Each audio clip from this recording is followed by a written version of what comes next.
take control of your life. Chapter 6. How Riches Come to You. When I say that you do not have to drive sharp bargains, I do not mean that you do not have to drive any bargains at all, or that you are above the necessity for having any dealings with your fellow men. I mean that you will not need to deal with them unfairly.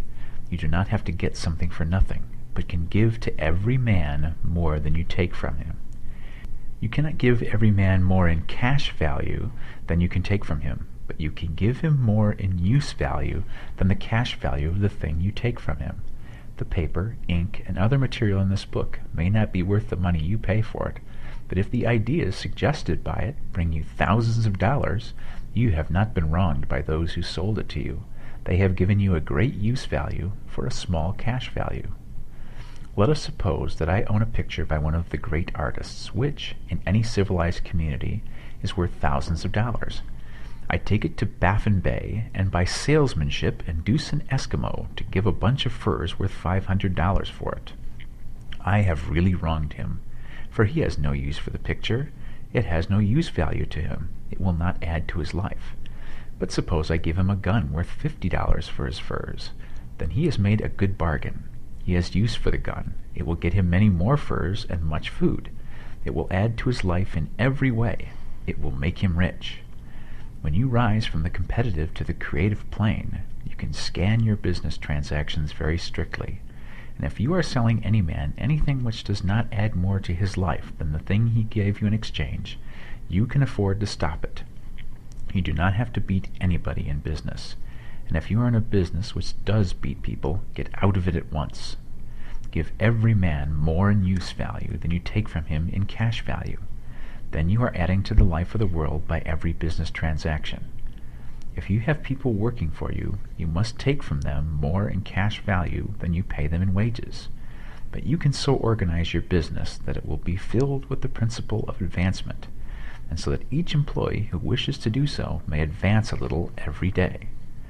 You can make your business do for your employees what this book is doing for you. You can so conduct your business that it will be a sort of ladder by which every employee who will take the trouble may climb to riches himself, and, given the opportunity, if you will not do so, it is not your fault.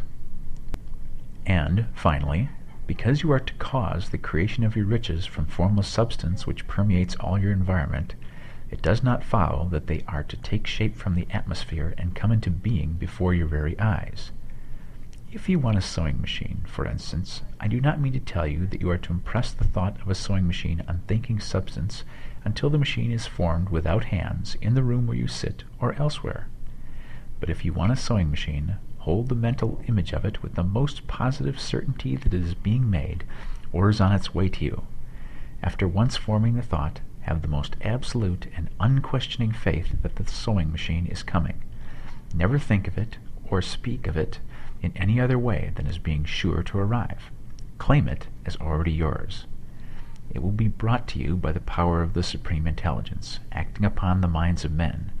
If you live in Maine, it may be that a man will be brought from Texas or Japan to engage in some transaction which will result in your getting what you want. If so, the whole matter will be as much to that man's advantage as it is to yours. Do not forget for a moment that the thinking substance is through all, in all, communicating with all, and can influence all. The desire of thinking substance for fuller life and better living has caused the creation of all the sewing machines already made, and it can cause the creation of millions more, and will, whenever men set in motion by desire and faith, and by acting in a certain way. You can certainly have a sewing machine in your house, and it is just as certain that you can have any other thing or things which you want, and which you will use for the advancement of your own life and the lives of others. You need not hesitate about asking largely. Quote, "It is your Father's pleasure to give you the kingdom," end quote, said Jesus. Original substance wants to live all that is possible in you, and wants you to have all that you can or will use for the living of the most abundant life. If you fix upon your consciousness the fact that the desire you feel for the possession of riches is one with the desire of omnipotence for more complete expression, your faith becomes invincible. Once I saw a little boy sitting at a piano and vainly trying to bring harmony out of the keys, and I saw that he was grieved and provoked by his inability to play real music. I asked him the cause of his vexation, and he answered, "I can feel the music in me, but I can't make my hands go right." The music in him was the urge of original substance, containing all the possibilities of all life. All there is of music was seeking expression through the child. God, the one substance, is trying to live and do and enjoy things through humanity. He is saying, "I want hands to build wonderful structures, to play divine harmonies, to paint glorious pictures. I want feet to run my errands, eyes to see my beauties, tongues to tell mighty truths and to sing marvelous songs," and so on. All that there is of possibility is seeking expression through men. God wants those who can play music to have pianos and every other instrument, and to have the means to cultivate their talents to the fullest extent. He wants those who can appreciate beauty to be able to surround themselves with beautiful things. He wants those who can discern truth to have every opportunity to travel and observe. He wants those who can appreciate dress to be beautifully clothed, and those who can appreciate good food to be luxuriously fed. He wants all these things because it is himself that enjoys and appreciates them.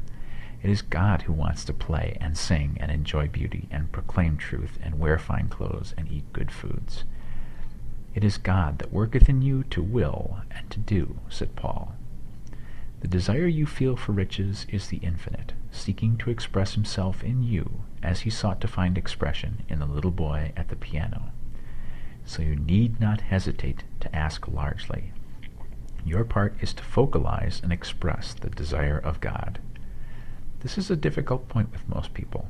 They retain something of the old idea that poverty and self-sacrifice are pleasing to God. They look upon poverty as a part of the plan, a necessity of nature.